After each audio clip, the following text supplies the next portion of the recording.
రైతు రుణమాఫీపై ప్రభుత్వం శ్వేతపత్రం విడుదల చేయాలని డిమాండ్ చేశారు బీఆర్ఎస్ నేత మాజీ మంత్రి హరీష్ రావు. రుణమాఫీ చేయకుండా సీఎం రైతులతో రణం చేస్తున్నారని ఆగ్రహం వ్యక్తం చేశారు ఆయన. రాష్ట్రంలో రుణమాఫీ కాని రైతులందరికీ రుణమాఫీ జరిగేంత వరకు అండగా ఉంటామన్నారు సిద్దిపేట ఎమ్మెల్యే హరీష్ రావు.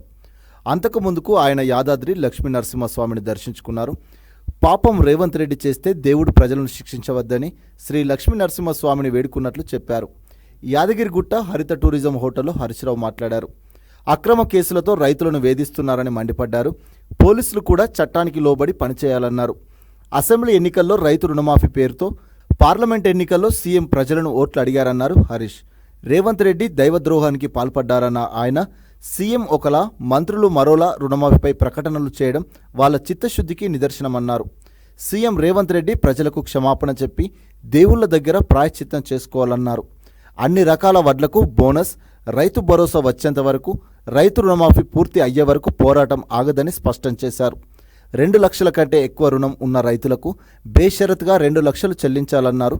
సీఎం ప్రమాణం చేసిన అన్ని ఆలయాలలో చర్చలకు వెళ్తామన్నారు హరీష్ రావు.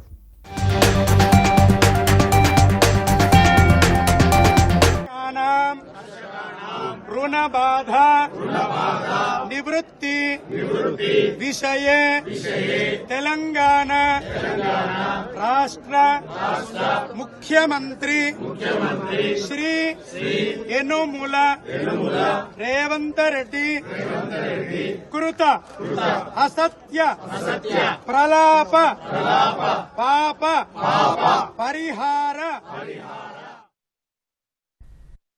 100 రోజుల్లో 6 గ్యారెంటీలు అమలు చేస్తామని బాండ్ పేపర్ల మీద రాసిచ్చి కాళ్ళేళ్లు పట్టుకున్న మీరు ఇవాళ 100 రోజులు అయిపోయి 300 రోజులకు దగ్గర వచ్చినా మీలో చలనం లేదు.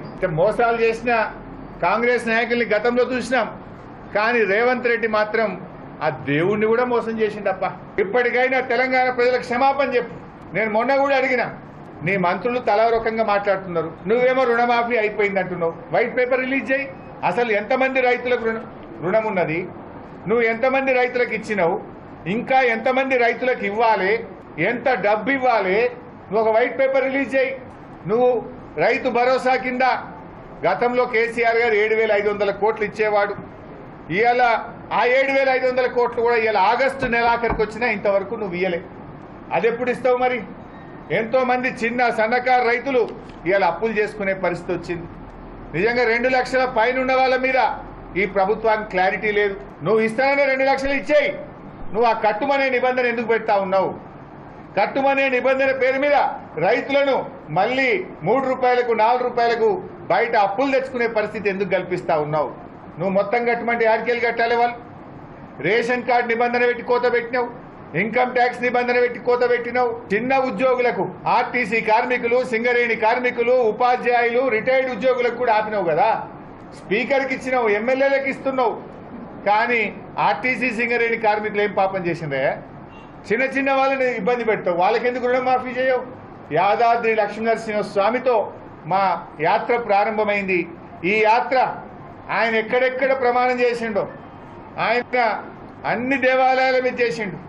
మెదక్ చర్చి మీద చేసిండు, జహంగీర్ పీర్ దర్గా మీద కూడా చేసిండు.